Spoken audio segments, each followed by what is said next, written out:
Why should the shadows come? Why should my heart feel lonely and long for heaven and home? When Jesus is my portion, a constant friend. Good morning, everybody. Welcome to Coffee Time Bible Study. We have Kaylee Duvall and Becky Minlick. And Becky, I got your last name right. You did? Finally, Sister Susan. I know, right? I've butchered your last name many a times, but now It's okay. I know it. I've got it in here, and it's no problem. Welcome, Zoom. I'm so glad that you're here. We are studying Esther today, and I am so thankful to have Sister Becky on to help us with Esther. She stayed up late worrying about Esther. I was up late worrying about Esther. We were texting in the middle of the night back and forth, but we are good. We are here, and we are happy to be here. So, well, I slept fine. I had pain meds, so I was good. Nice. I hope they tickle you with the feather this morning. No. I'm joking, sis. But good morning, everybody. Good morning, Zoom. Good morning, world. Yep. Good morning. Good morning. We are last week we were on Huldah and King Josiah. We went through that study. Huldah, as we learned last week, was a prophetess, and that she prophesied that Judah would be punished and King Josiah would be spared if he repented. We know her as a woman who counseled the high priest and King Josiah. She was able to have influence because of her dedication to scriptures and God, even though her husband was a servant and not in a leader role. We know she had courage to speak God's truth and not be afraid to tell the king what he should do. This was about the scroll that they found when they were restoring the temple, and she was they didn't know what to do with it. They read it, they were all concerned. They went to Huldah to give them a message from God because she was so spiritual and she was able to prophesy about that scroll. So they found that scroll and read it, and it told them all about what Israel wasn't doing right.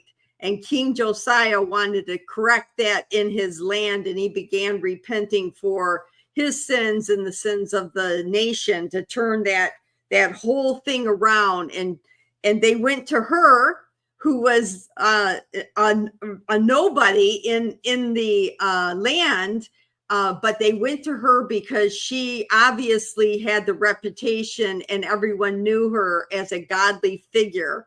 So they went to her for the answers on how to move, and she helped with that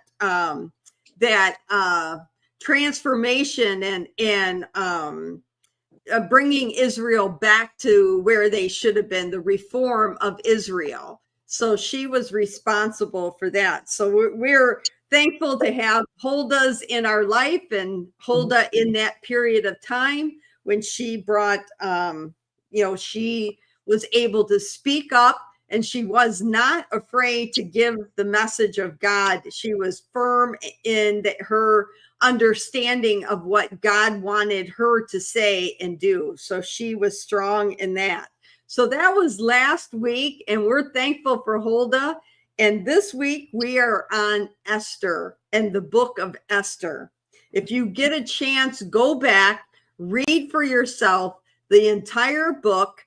It's very, very clear. It steps you through each section. Becky, you had a breakdown of what those chapters meant.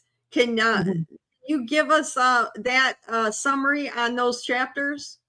What I put down were chapters 1 through 2 are supernatural providence. Chapters 3 through 5 is a plot thickens, satanic plotting, and chapters 6 through 10 are sovereign prediction. Okay, so that's what we're going to be breaking down in more detail. So we'll get started. This is after the fall of Jerusalem, which is 587 BC, when the Jews were exiled from Judah by King Nebuchadnezzar, along with the defeated king, I'm going to butcher this name, Jehoiachin of Judah. Better And than what I would do. yeah, this was known as the Babylonian exile. And many returned after this period of time, but to Jerusalem. But Esther was among those that stayed in Persia, which was about 650 miles from Jerusalem at the time. So they were outcasts. They were all exiled out, and some of them stayed in Persia and some of them went back. Esther's one that stayed in Persia. So she was a Jewish orphan. She had no mother and father, and her cousin took her in as his own daughter, and that's Mordecai. And we're going to learn more about Mordecai in this story as well. And she was raised by him as her daughter. So she begins her story as an exiled orphan. And then she becomes a woman that risks her life to make a stand for her people, risking her own life. And she goes about it in a strong, independent woman kind of way, that she's going to take charge on this and she's going to save her people. So at that time, people were very much against the Jewish people. So some people, not all people. So Esther's story begins, she was a virgin and she was brought into the king's harem because we'll get into Queen Vashti, we'll say, and what she did and how she stood firm. But she was brought into the king's harem because at that time, the king was looking for a new wife and summoned for all the beautiful virgins in the area to be brought to the palace. But then to refuse the king, back then, to refuse the king might have been your death, because you had to obey everything the king commanded was put into law. So when he was looking for a new wife, all of those beautiful young ladies had to come to go into the harem. They had no choice whatsoever. Queen Vashti's, she refused to be flaunted in front of the people for her beauty, and therefore the king had to do something with her, and they could not have another woman denouncing what their husband said at that time. So this was a big deal for Queen Vashti to stand firm on her belief. We also have a character in there of Haman, who becomes second powerful to king. So these characters in the story we're gonna get into more and more. But Haman, he got his pride involved. He got his he thought once he got that position, he could do, everyone had to bow down to him. He was being praised and honored. The honor wasn't going to God. The praise wasn't going to God. Haman was praising himself and giving all the glory to him, as well as King Xerxes at that time. He was flaunting his wealth and his kingdom and all of that. You got anything to add to that right now? I'm just summarizing. Well, we're going to go into characters, right? We're going to talk a little bit about them. I got some stuff to say about the king, and I've got a little bit to say about, I call her honestly, and it made it easier, Vasti, I think is what I wrote down. Okay. Vasti. How did I write this woman's? Yeah, Vasti is what I put. Mhm. Queen Vasti, because that was like the easiest I could get to Yeah, saying this that's woman's fine. name. Yeah.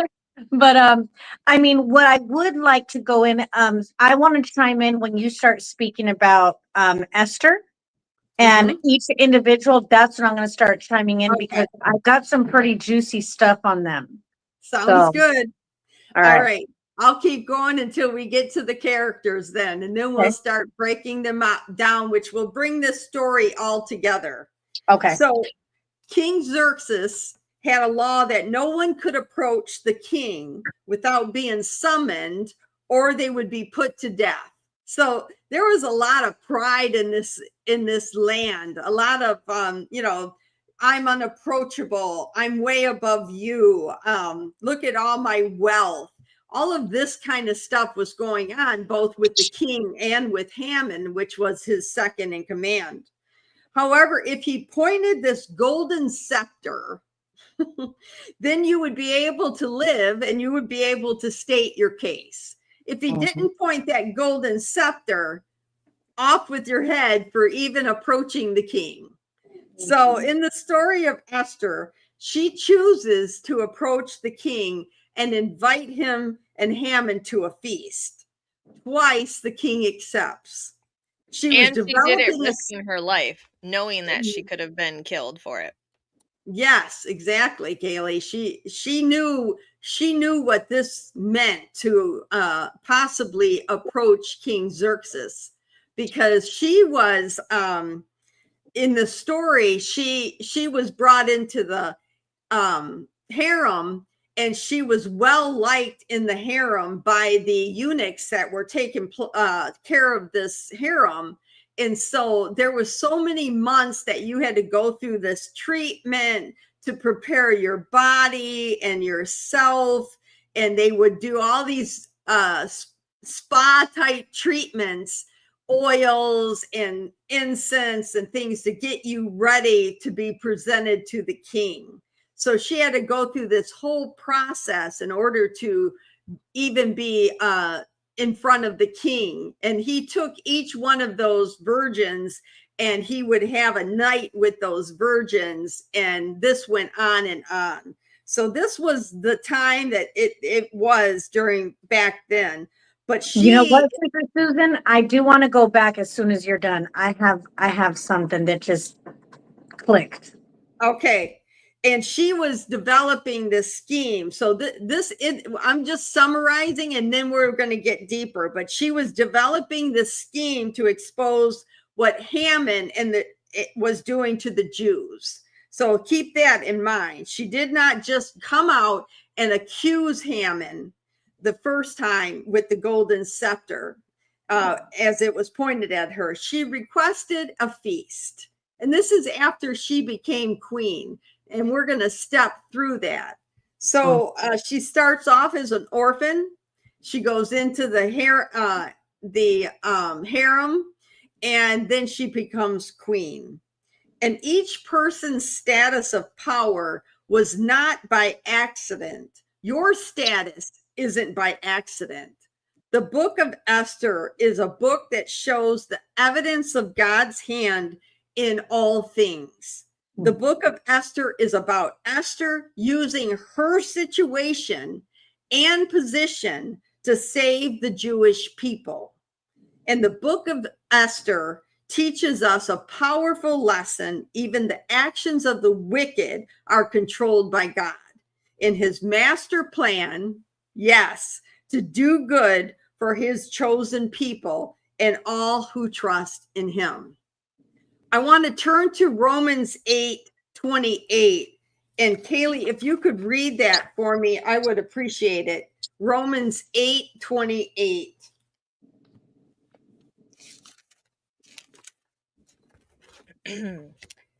All right, 8:28. And we know that in all things God works for the good of those who love him, who have been called according to his purpose. Amen.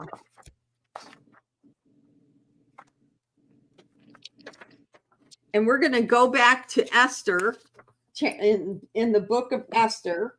and we're going to read chapter 4, 3 through 14.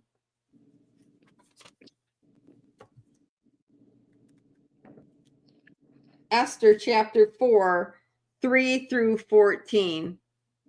Kaylee, if you could read that for me. Sure. In every province in every province to which the edict and order of the king came, there was great mourning among the Jews. Are you in chapter 4? Yeah. Oh, okay. Yeah. I've got it down in something else. Should it be in something else? I probably messed up the chapter because mine, here's what I wrote. When Esther's words were reported to Mordecai, he sent back his answer.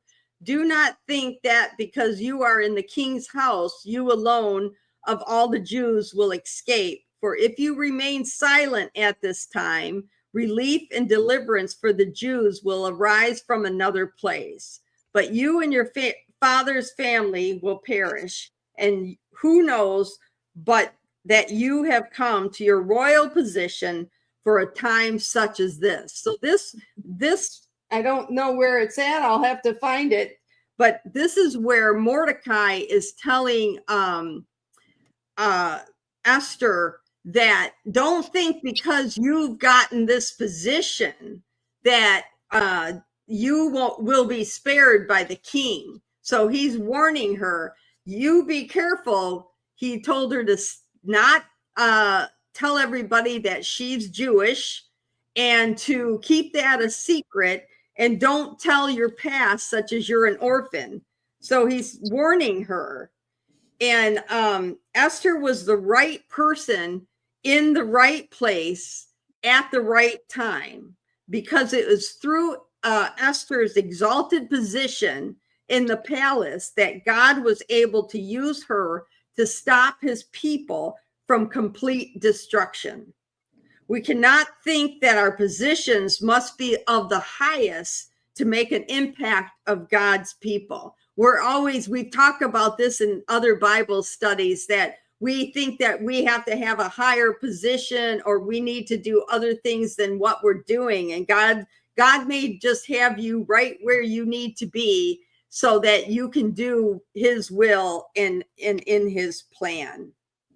In 2 Corinthians 8:12, it says, for if the willingness is there, the gift is acceptable according to what one has, not according to what one does not have. And as we go through the tests and the trials, it's teaching us and we're to learn and grow from these trials. So let's get into Esther a little bit more. And talk about, we can start with Queen, but how did you say it, Becky? Vasti. Can we talk about her before we get into Esther? Because she was queen before Esther became queen. And let's talk about her a little bit. Yeah, go ahead, Becky. This woman, first of all, Queen Vasti, she comes from royalties prior. She is the granddaughter of King Zerubbabel. So when she is called into the chambers of the king, she's like one of those girls that has already lived this life. So she knows what's up already. And most likely she's probably spoiled, and she knows the rules, like a woman is not supposed to be in there. I'm not going to be your little trophy wife to show off to your little friends and whomever else you want to show me off to. So she's like, no, I'm not going in there with all you drunk people and, just to parade me around like, however you want to present me. So that was one thing that I took away. I was like, wow, she was the granddaughter of King Zerubbabel. So imagine how she was brought up, her way of being, her attitude. And the king was not a so nice king. He had a lot of anger issues. huge anger issues. I don't know if I'm getting too ahead of myself, but one thing that stuck out to me about this man and let me know his character was there was a bridge that was built for him. And I think it was somewhere in the realm of 300 soldiers that built it. And he got so mad. I think it was the weather, if I'm not mistaken. The weather took it out and it was just gone. He got so angry, you guys, that this man went to the ocean and he was banging the ocean water because he was that furious to then turn around and kill all the soldiers that built that because he wanted something to blame. So his character in itself shows so much of who he is and how prideful, like you said, and all that. I was like, he was not very nice. Right. So he's definitely somebody to be scared of. Yeah, let's set up this story for him. This king that you're talking about, he held a 180-day feast that was showing off the palace. He was showing off his riches. 180-day feast. So he had all these people coming in and out of the palace, showing, using golden goblets and just putting on a show. They showed all the what he had, decorating, and it was just a big feast, 180 days. Then he holds a 7-day banquet, more intimate people, but still the noblemen of the area. And they're not done yet. The 180 days was to flaunt and show his pride and all of that. And then he has this 7-day banquet.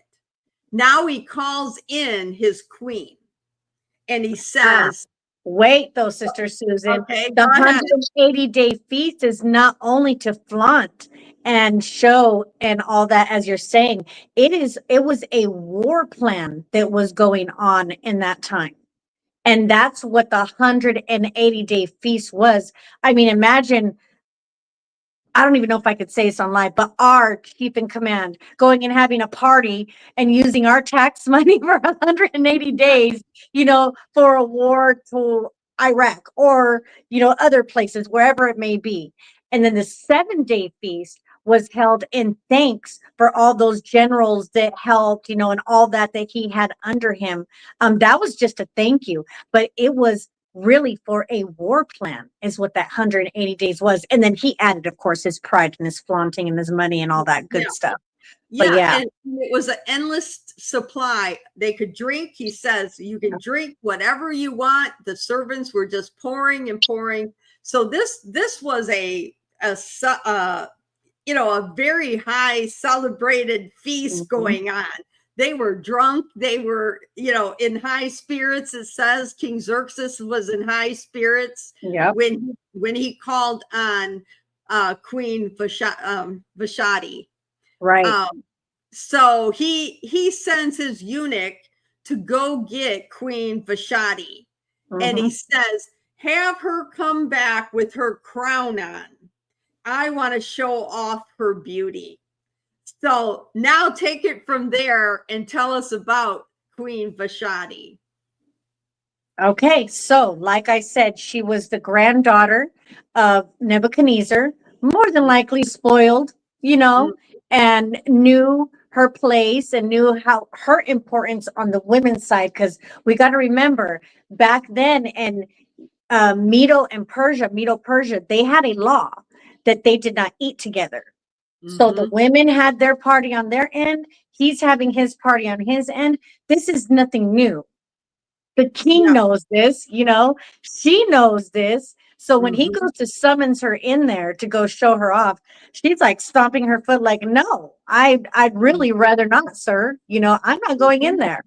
And for saying that, his anger, like I said, now you got to see his character and how his anger and his pride and all that plays a key role. So instead of being like, what, I should follow the law that, has been around for some time, I'm going to get angry and I'm going to kick her out. I'm going to go get advice from somebody that probably knows nothing about marriage, you know, and it just wants to side with you and don't want to be off with his head by saying something that you don't like. So they're more operating off of fear around this man.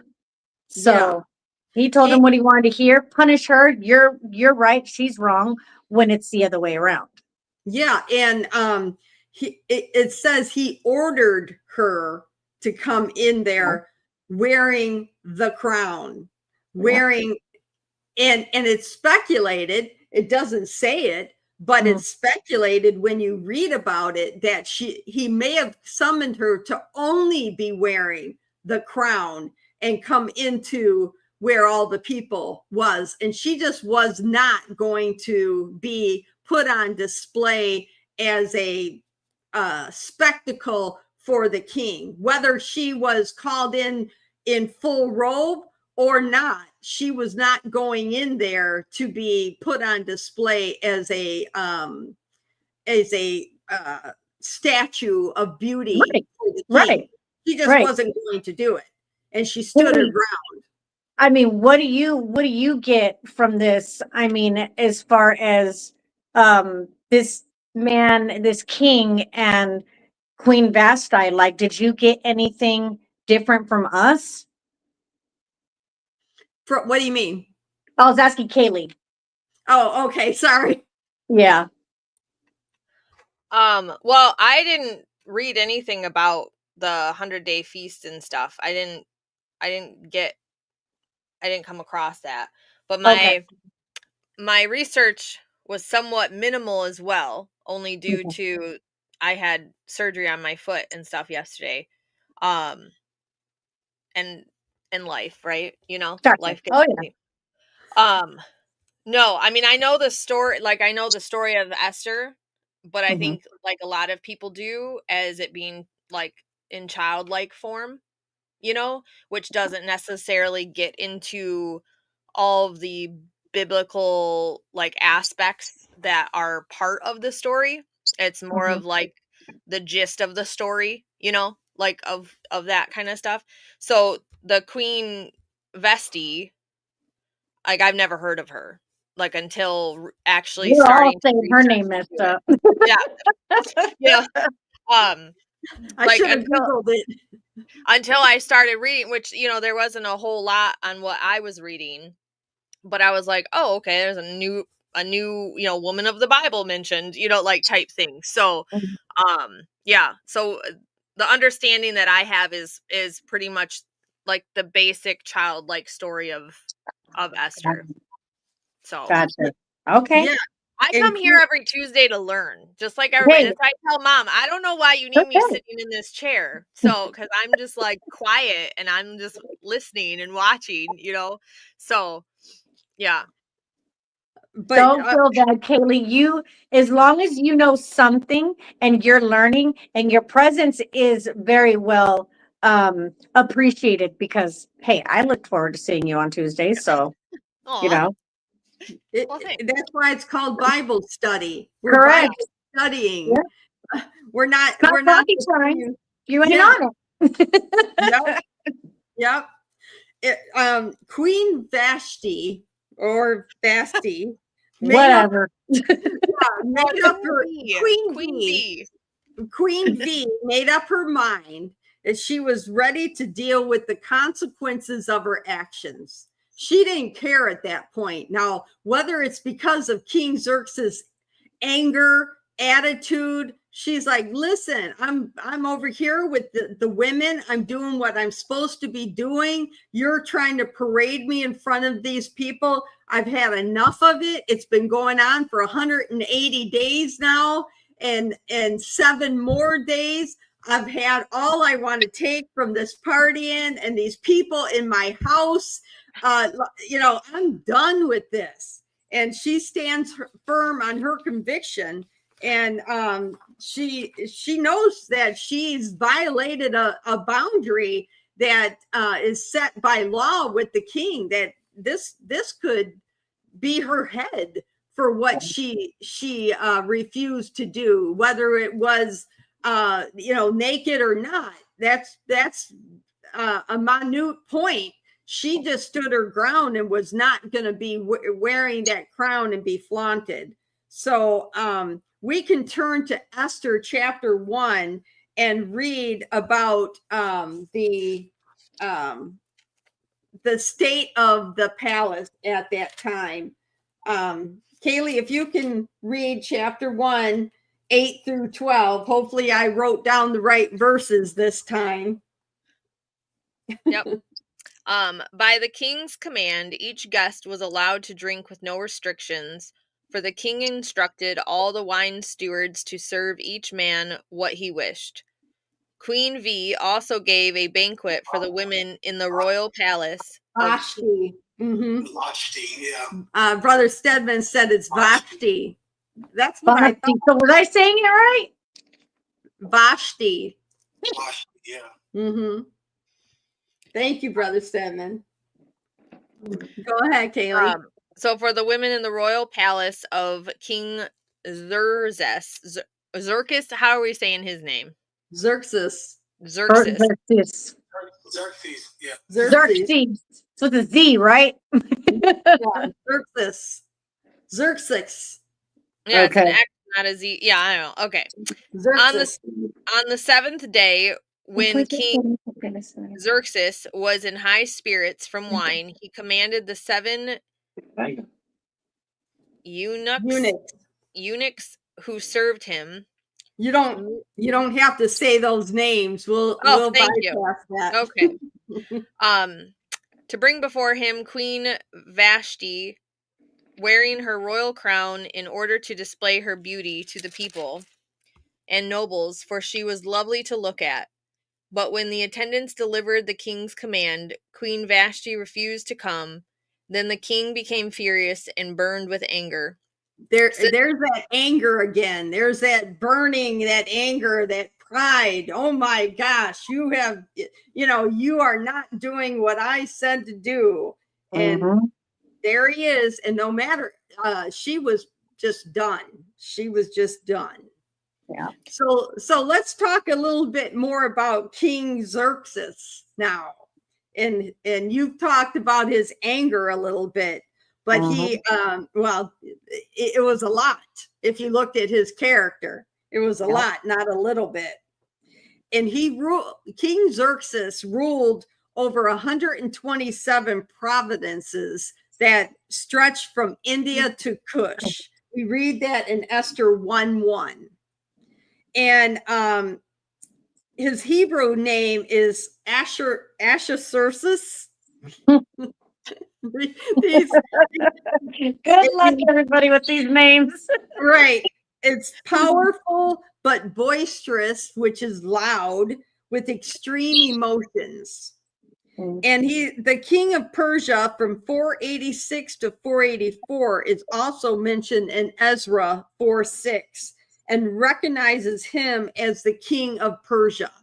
So he was the king of Persia. Remember, they were exiled out of Jerusalem. And so he became the king of Persia of the exiled people. And his name also means lion. So yes. I got he was the first Lion King. Is what I got. Yeah, that's true. And he's also mentioned in Daniel 9:1 as the son of Darius, being ruler over the Babylonian kingdom.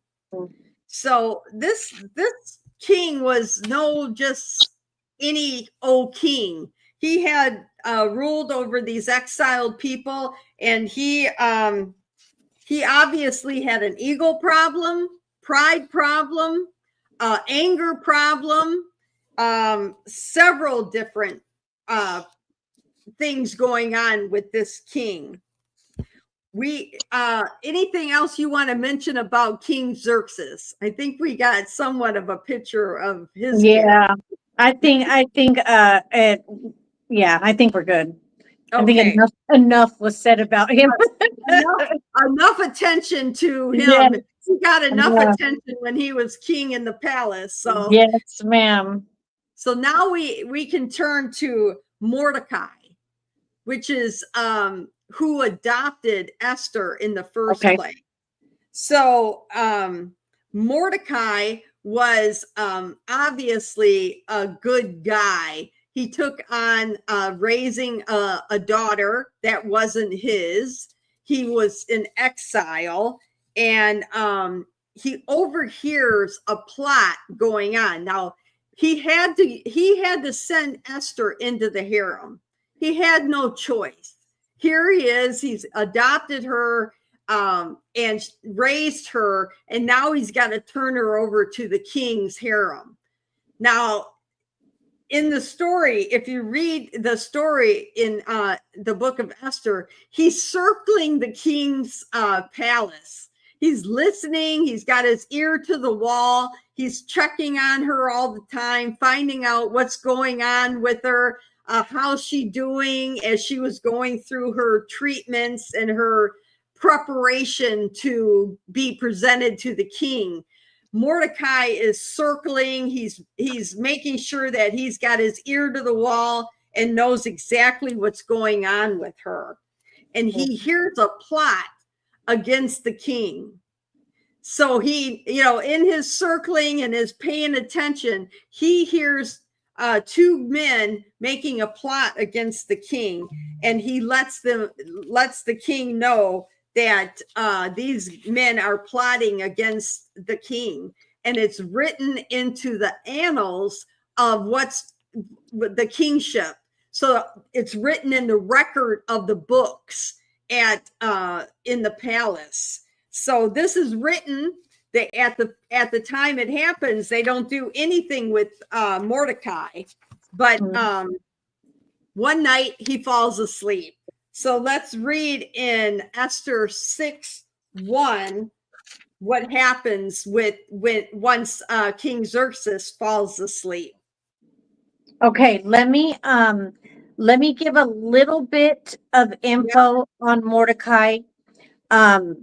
Mordecai is a Persian Akkadian name, is what he has, and the meaning is false. It's a false god. It's Marduk and Mardukai, and it's like separated. Now, Okay. So we know about Esther and her being adopted by Mordecai. He is her father/cousin. So you get a better picture of who he is, so people know that that's how, they're related. He's really her cousin, but turned into her father because he raised her, for a long time. And also, when it came to this thing, I don't even know what you would call it. I guess like looking for a wife again type party, and summoning of women. He obviously he was one of the 1 million people that stood behind in Persia. It was Persia, right? Yep, Persia. Okay. 50 million got out of Persia and were set apart. So I wanted to point out these Persians in this time, they were more like the backsliders that chose to stay. And so he was willing to give, his cousin/daughter to this event and thing that was going on. Like, it wasn't a big deal because they were still living half in, half out, not completely in. They were Jews. Yeah. So, they knew some of the law, but they were forgetting because they're backsliding and going back into their Persian ways and what they were brought up in and weren't ready to quite get out. So knowing that about Mordecai and Esther at that time, let's not take away and forget that they weren't like Ruth and Deborah and, all these other women that are in the Bible. They didn't, they knew, but they didn't really practice what they preached. And if they did know a little bit, it wasn't something that they held fast to. So they're kind of just like there, it's not really a very faith-based I know the law of Moses. People like Mordecai wasn't this, though he was a Jew. Right. So Yeah. so people understand we can relate to that backsliddenness of these that don't want to leave Babylon, don't want to leave the world and come into God's world, and follow him and, let his will be done. So we can honestly see a lot of ourselves before we came to Christ in Mordecai and Esther, and the rest of the Jews that are there. Yeah. So kind of want to throw that out there. Yeah, and just to make a point, Esther had to be about 13, 14 when she went into the harem. So he raised her for those many years. Right. I know that.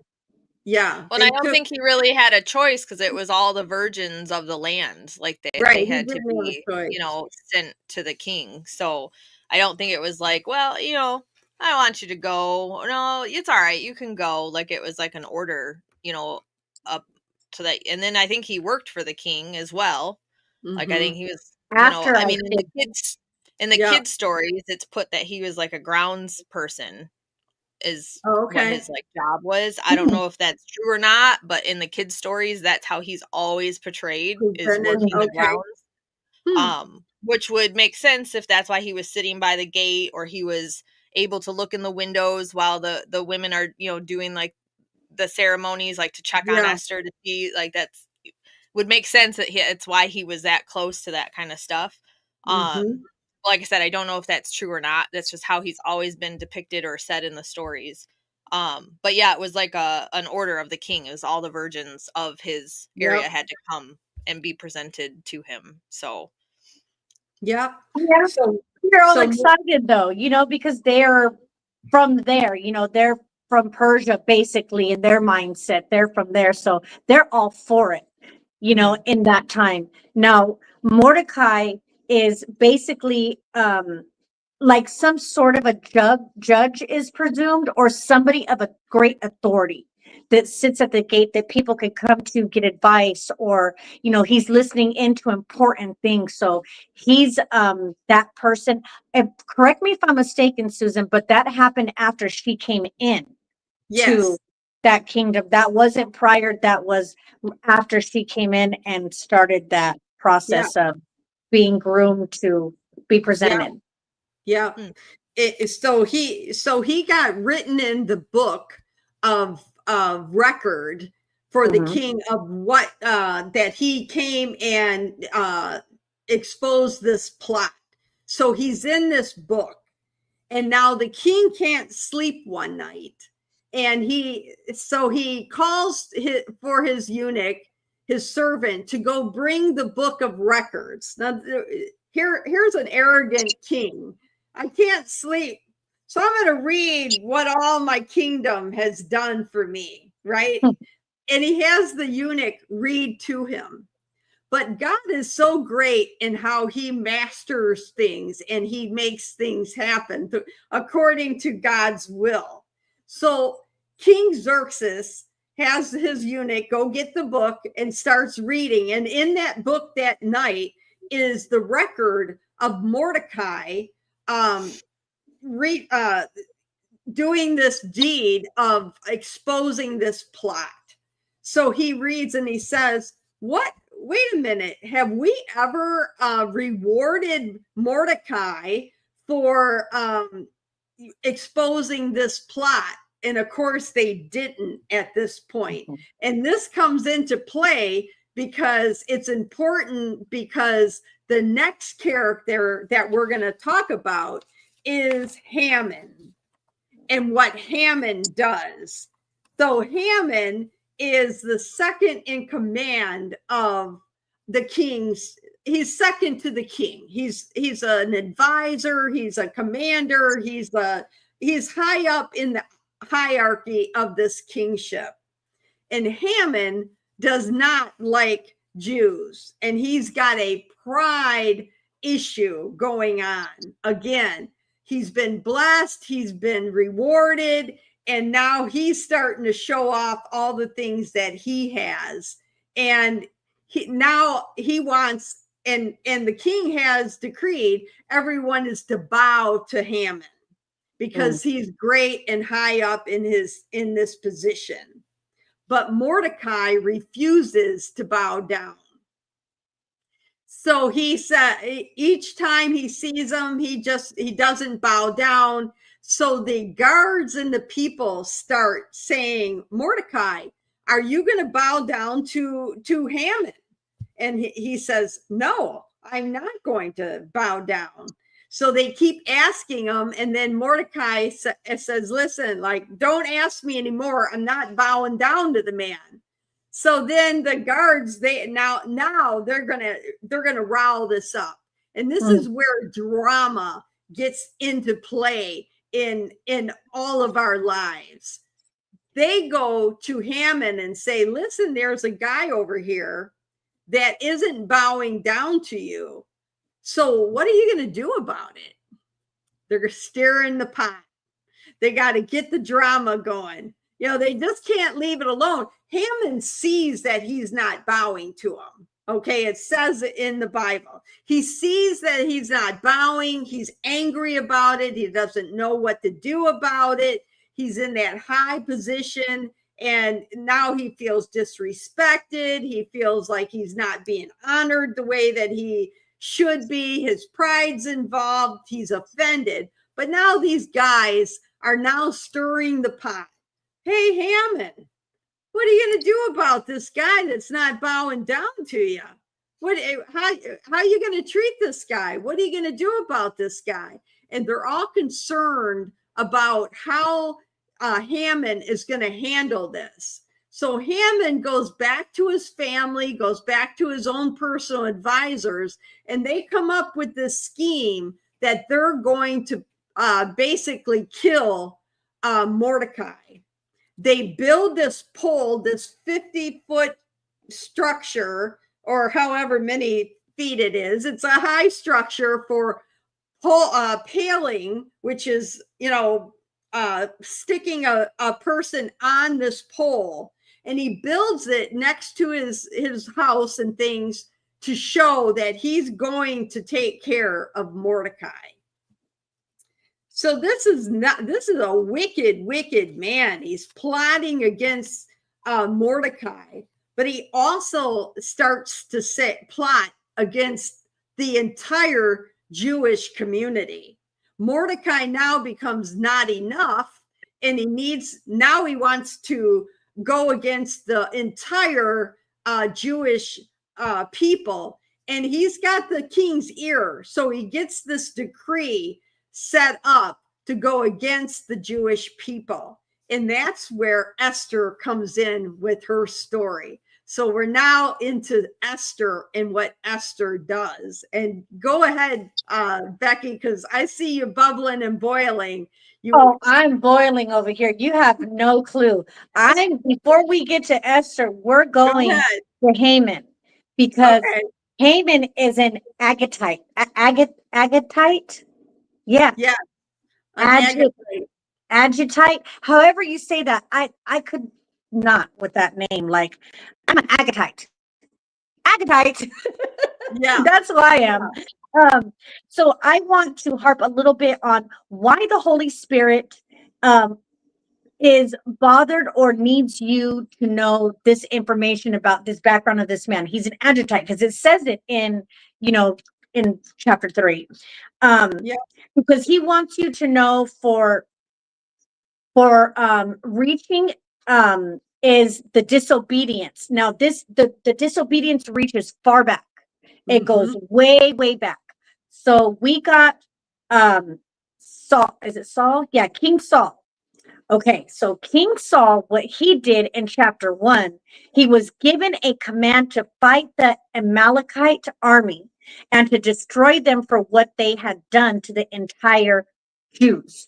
He was supposed to kill everybody. He didn't kill that king. He kept some animals for himself, blah, blah, blah. If you know the book of Kings, you know that story. So when is it Solomon? Yes. Solomon went to him and asked him, why do you have this? Like, you have no business, having this king, having these animals. He's like, it's for a sacrifice. God doesn't want your sacrifice. He wants your obedience.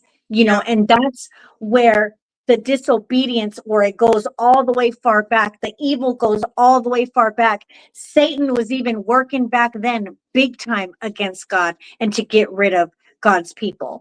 So if you pay attention, that king, those people were Agatites as well. Yeah. So this goes back from then to Haman now. Yep. So Haman may have heard. Yep. It's been walking through all these kings all along. And no, the people are there. So that, like I said, I call this the satanic plotting, because Satan wants to get rid of any way he can God's people. So that way, there is no end to him. He can finish this once and for all. So what's he going to do? He's going to use a people. He's going to use a person. He's going to use things, all he possibly can. And so he was the Agagite or Agitite, or however you want to call these people. Yeah. He was that. Saul had to go kill those same people. God was trying to prevent all these things from happening. He may not look like he's there, but he's there in the background. He's there in the midst, and he's working. And that's where people tend to forget, hey, God's not helping, God's not listening, all these things are happening. No, he's there, he's in the midst, just he's doing it his way. His mind is not ours. So that's what we need to understand that. But this Haman, it goes back to the roots of that king that was not killed.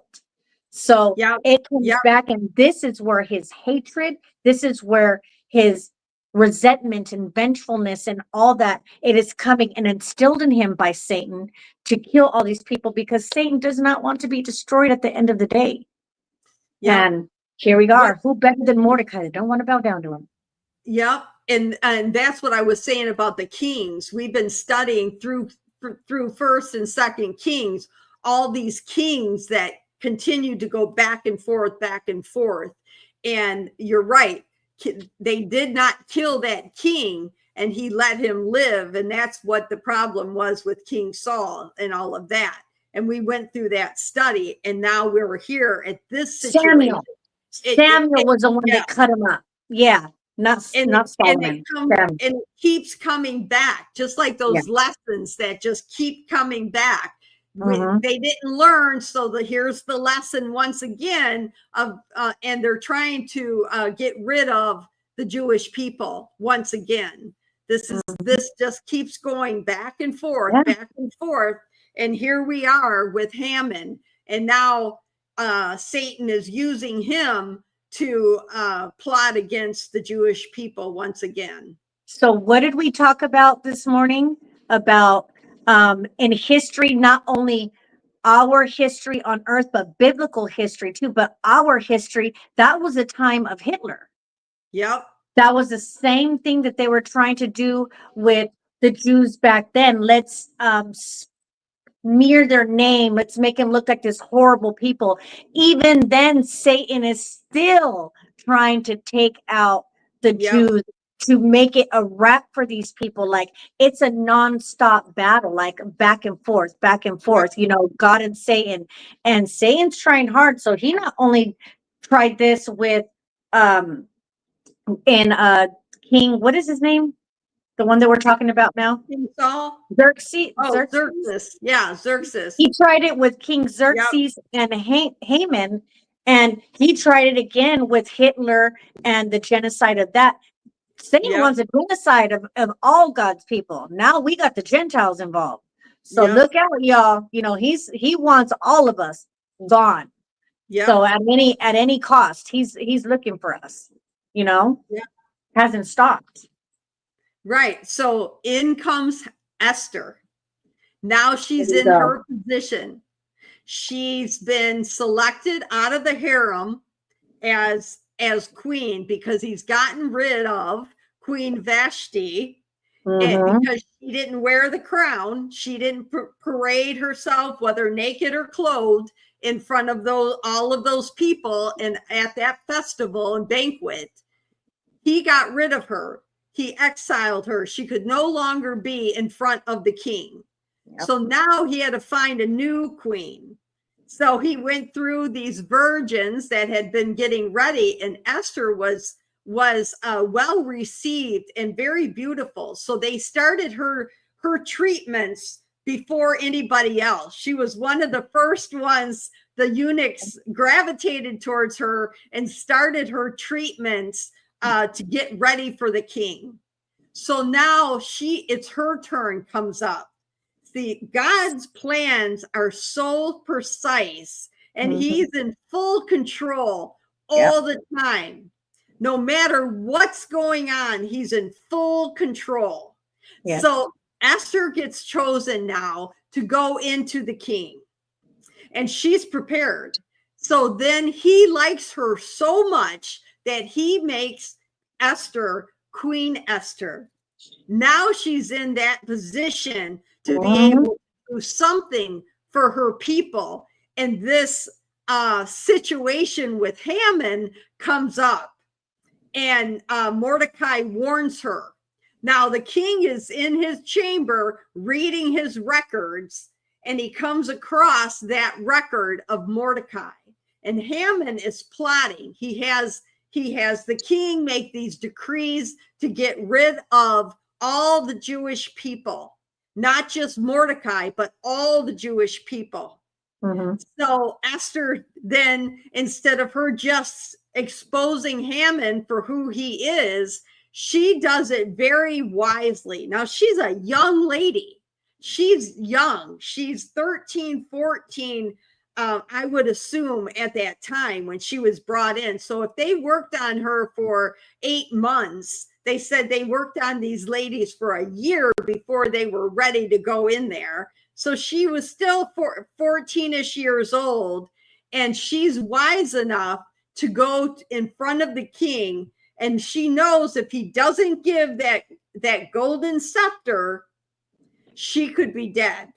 So although that he made her queen, she lived in a separate part of the palace. She lived a separate life, and he may call her or may not call her.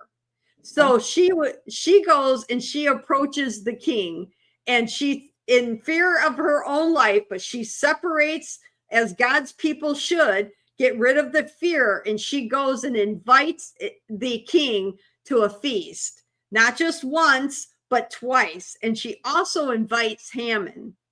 And the next time that she goes to this feast with Haman, she exposes Haman's plot. Now, this is a written decree that all of the people are to be killed on a certain day. So this day hasn't approached yet. So she gets in there and gets his ear and exposes Haman for who he is. And the king is very upset and very angry for the situation. He makes a decree that the Jewish people are able to defend themselves and take any plunder, because the first decree was that they could kill the Jews and take whatever they owned. So now he turns the decree. He has to add to the law. He adds to the law and says, now the Jews can defend themselves. And the very pole that Haman built for Mordecai, Haman was now put on the pole and killed. So see, it's part of Satan's attempt to overturn the promises of God. Still, yeah. But we're playing a game of chess here, God and Satan, and it's not gonna work. No matter how hard you come for us, you know. We already know. And for him, it's all be for his glory, and you ain't gonna win. You're not winning. God's always behind it. He's always behind all of his children that are willing to do his will and follow his lead, you know? Yeah. And there's so many scriptures to verify that and to read about. Yeah. You can read it in Titus 3, 9 through 11, Matthew 5, 9, 2 Timothy chapter 2, 2 Timothy chapter 3. God is in full control during good times and bad times and gives us the instructions on how to move in each situation, whether it is to be bold and speak out as the women we have been studying, Queen Vashti and Queen Esther. We are to use our discernment. Mhm. There is a festival to this day called Purim. And it's a festival, a holiday that celebrates the story of Queen Esther, saving the Jewish people from massacre in the ancient Persia. It's celebrated with parades, pageants, costumes, food, drink, and gifts, as well as reading from the book of Esther in the synagogues. This holiday begins with fasting, and it's on the 14th and the 15th of Adar. It is held annually, and annually days of Purim started in the 5th century. So it's still held today, and it's held annually, and it started way back in the 5th century with Esther. And this is the deliverance of Jews from a royal death decree orchestrated by Haman. And this is delivering this Haman orchestrated this plot, but it was Esther that helped deliver the Jewish people from this possible genocide and massacre during that time. And the Jewish people celebrate her in still today in a festival called Purim, and they give the credit for that time to Esther. There's Song of Songs that they do, and it's the Jewish, like, I guess, like little scrolls, little Bible of theirs. Yeah, I seen that too. I wanted to go back a little bit on Esther because we didn't talk too much about her, Sister Susan. I just wanted to point out one thing that was very it caught my attention. First, her name, the meaning of her name in Persian and the meaning of the name in Jewish or Hebrew, which in Persian was myrtle, the myrtle tree. And in Hebrew, it was Sitara, which is star, which she is the star of the story. She is, she just a star. I'm going to explain where that goes into play as far as the myrtle tree was a native native to Babylonia, just like Esther was. And it transplanted to Israel also like Esther. The myrtle tree puts out a flower like a starburst. Some think that's a relation. No, not proven, but they think it's a relation, hearsay, speculating. If you look at it in a biblical way as well, you'll see why. Because when in chapter 4 and verse 14, where he says she is here for such a time like this, it goes back to that all this who she is, that strong tree, that flower that's blossoming, that beauty, that is who he set her up for this time.